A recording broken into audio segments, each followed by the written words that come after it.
Hello and welcome. This is going to be quite a big video, and the reason behind it is that it's a long overdue complete Sun and Moon Burning Shadows set, and a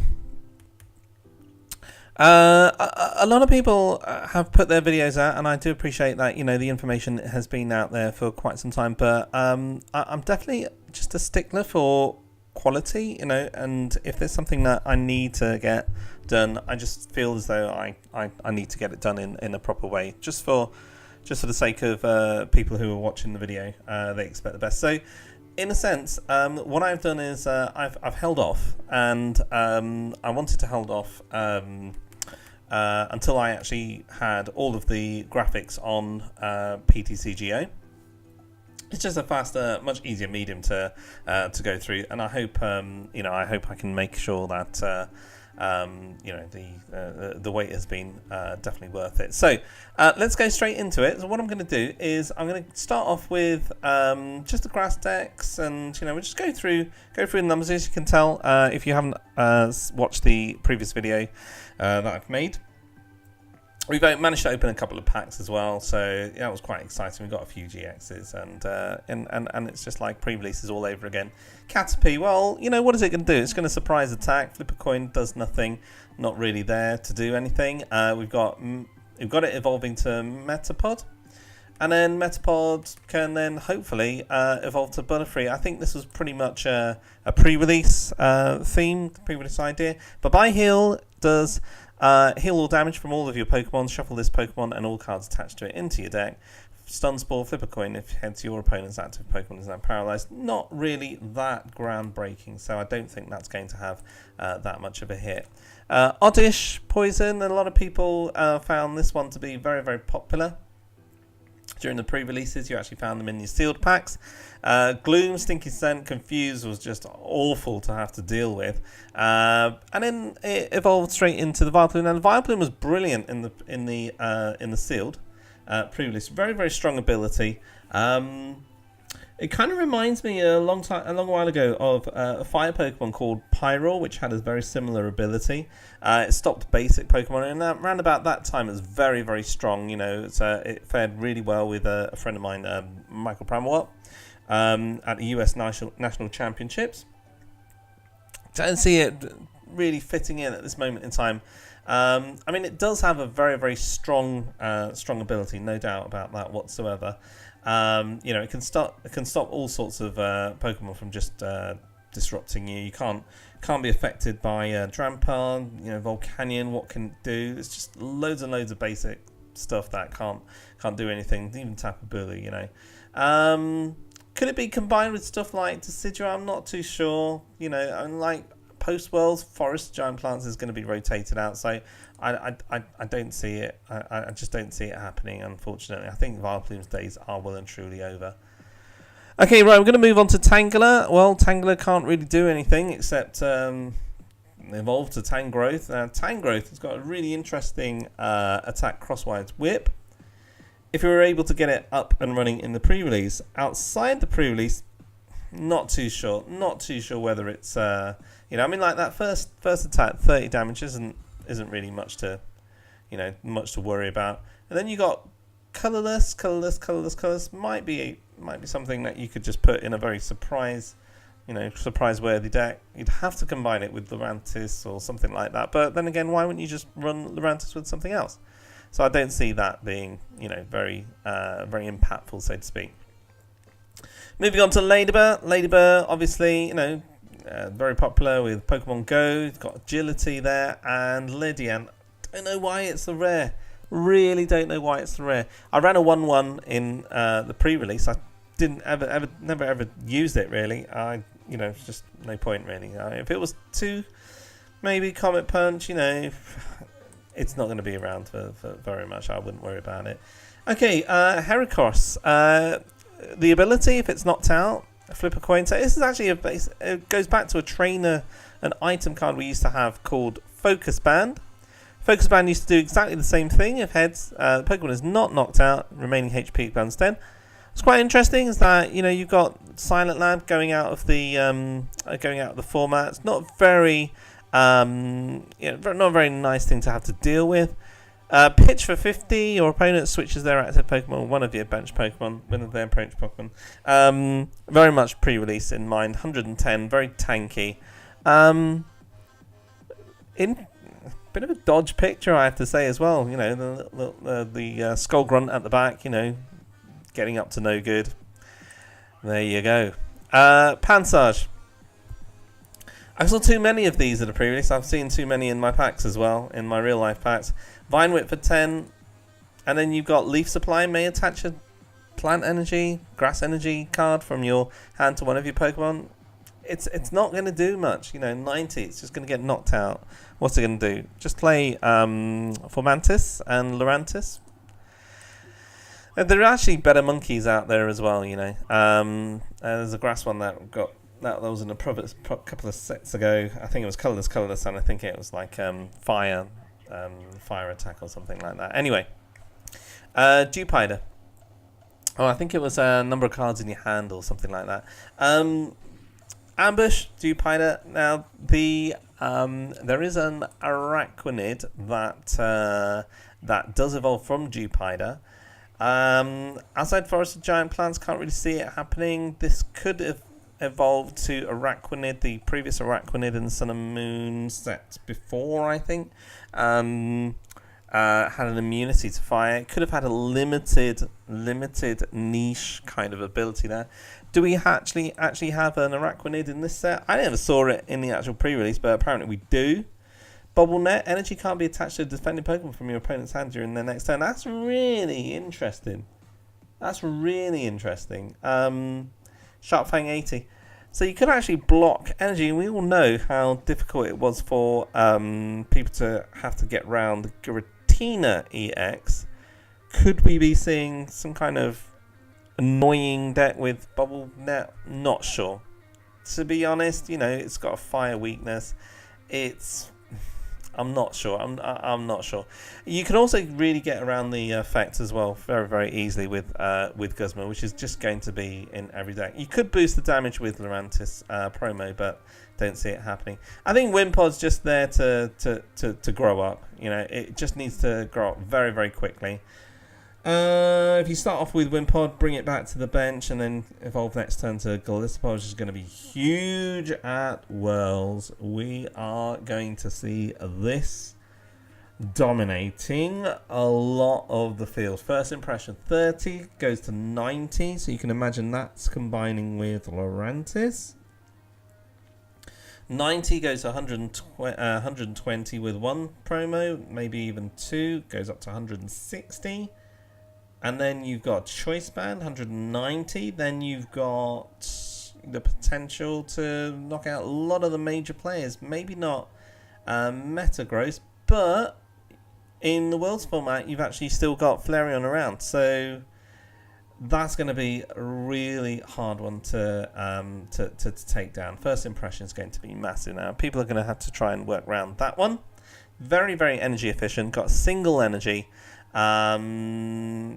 I think you still need to have quite a few double colourless energies just to get off the armor press if you didn't have a chance to do so. If you didn't have a chance to do the first impression. Crossing cut attack is not necessarily too bad either. It's 150. Switch the Pokemon with one of your bench Pokemon. You can then switch back out and do another first impression as well. So it needs to be on the bench. If the Wimpod is on your bench and you switch it and then evolve, you're not going to get that extra, so just watch out for that. Okay, we're going to move on to the fires. Charmander, I think really, by and large, for the collectors, I have to say Charizard, very niche attack, raging out. People are going to be looking at it and trying it out. That discard top 10, someone's going to theoretically do well with it, but maybe they could combine it with something like Delphox Spray. I know in Birmingham regionals earlier this year, Delphox Spray did really well. It was like 4-0 at one stage, and we were just like, what's going on? You could run Charizard GX, I suppose, with Ho-Oh GX, but you can't pull off 2 GX attacks at the same time, you know, it's going to be a little bit of difficulty there. The big temptation really is going to be getting the Rage Out attack after you've maybe done quite a few Team Rocket's handiwork. I don't know, maybe we've said goodbye to Wailord. You could sort of combine this, I guess, with Houndoom EX and make a little deck out of it, try and get some kind of mill going. I'd be interested to see it. Okay, we've just mentioned that Ho-Oh EX. Eternal Flame GX, 3 in any combination of fire, Pokemon GX or Pokemon EX from your discard pile onto your bench. It'd be really interesting for you to combine this with maybe Turtonator, put Turtonator on the bench, and then maybe play a Kiawe. Don't mind if you lose a GX along the way. You know, you've got Kiawe, you wait a turn, you got your fire energies, and then you just go again. Ho-Oh was really, really good, by the way, for me in the pre-release. I entered 3 pre-releases. I won the first pre-release with that one. Got the video there earlier on the channel if you'd like to catch up with it. Phoenix Burn's great, by the way. Sacred Fire, I really like Sacred Fire as well. You know, 50 to one of your opponent's Pokemon. I just wish it was just a 2 energy attack, just like Ninetales. I think Ho-Oh is a really interesting card. There's a lot of potential for this. There's a lot of 50 HP Pokemon that are around. You can just soften up another Pokemon if you're doing it, and you can get around Phoenix Burn with Guzma as well. We got Pansear again. Simisear, attach a fire energy card from your discard pile to one of your bench Pokemon. Why not just play Volcanion? You know, let's move on. Heatmore. There's always interesting Heatmores that are being printed. Odosleuth, fit 2 coins for each head to put a card from your discard pile into your hand. And you got Searing Flame as well, but I don't think that it's the best Heatmore. I think there are better Heatmores. There's that one with Pokemon Tool, damage increase. Salazzle GX. Salazzle GX is quite a nice card. It's not something that you can build a deck around. I don't think that, you know, Diabolical Claws is going to be able to hit out straight away. You need to start taking prizes. Heat Blast, I don't think 110 can cut it now.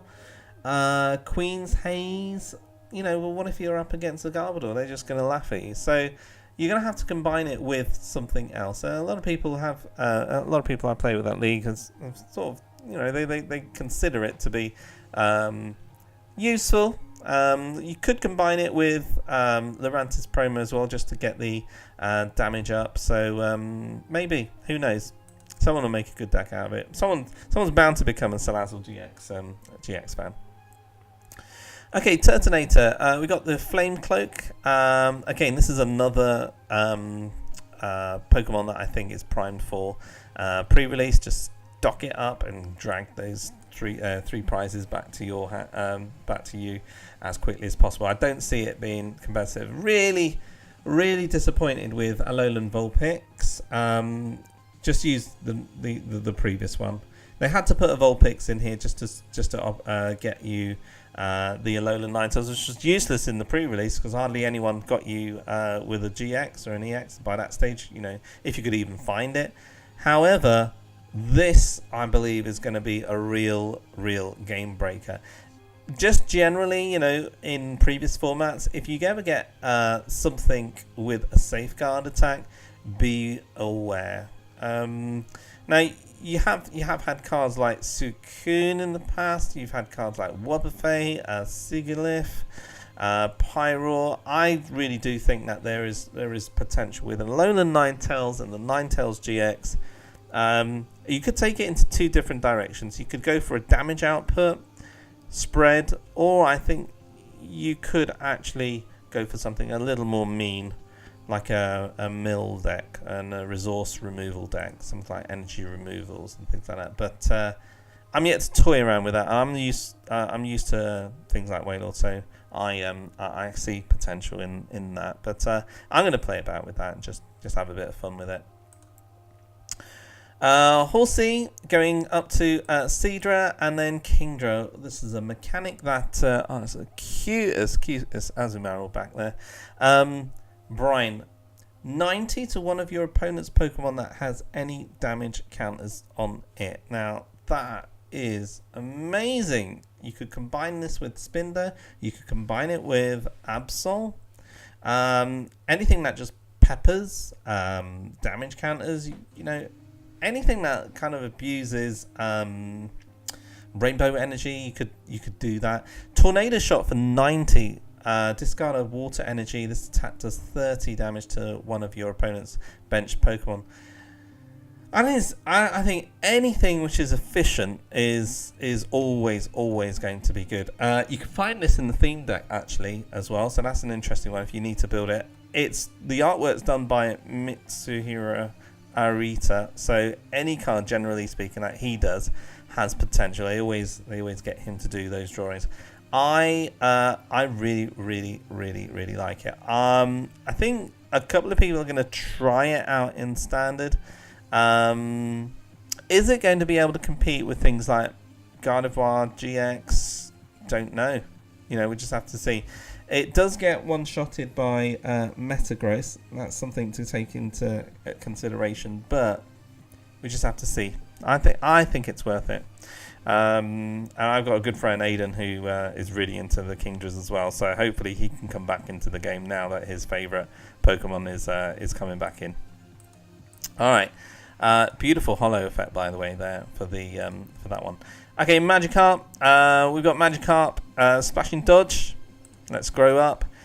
Gyarados, Venting Anger. Now this attack does 50 damage for each Magikarp in your discard pile. I think in Japan, combined with Battle Compressor and maybe even Archie, this had real potential. But I don't think at this moment in time there's enough in the format to kind of support that level of deck.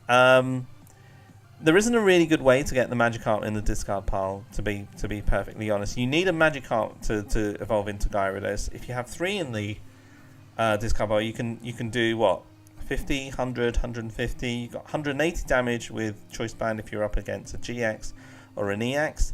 But if you don't have a follow-up attacker, there's going to be real issues. So definitely, I think that this is something that's playable in the expanded format.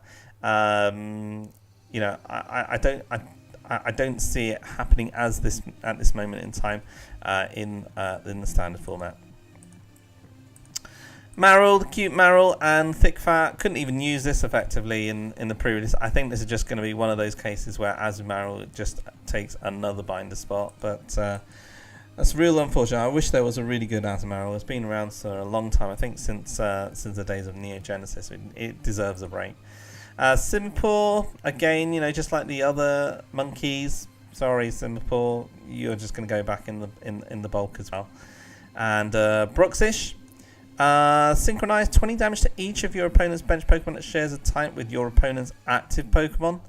Now, if you are up against a Volcanion and it's got a dual type, I think the ruling is that you can actually do 40 to the active Volcanion, but the bench ones take 20. So I don't know. I mean, like, you know, Bruxish again. I think it was one of those where it's a great Pokemon to have in pre-release, but I don't think anything other than that. Tapu Fini. This is a real shame that Rough Seas is being rotated out.